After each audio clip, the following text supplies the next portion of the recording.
অবচয় নাকি রেওয়ামিল?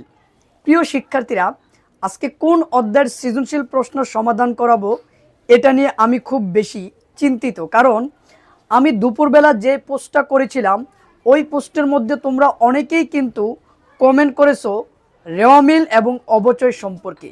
তো বেশিরভাগ কমেন্ট কিন্তু অবচয় সম্পর্কে আসছে।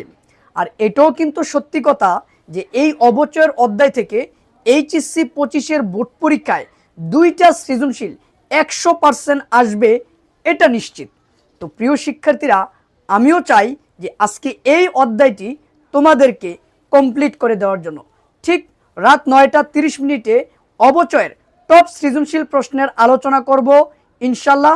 তুমিও ক্লাসটি করবা, তোমার বন্ধুবান্ধব যারা আছে সবাইকে ক্লাসের লিঙ্কটি শেয়ার করে দিবা এবং সর্বোচ্চ শেয়ারকারী পেয়ে যাবা বেসিক অ্যাকাউন্টিং বইটি। তো আর দেরি করা যাবে না, রাত 9টা 30 মিনিটে উপস্থিত থাকবা।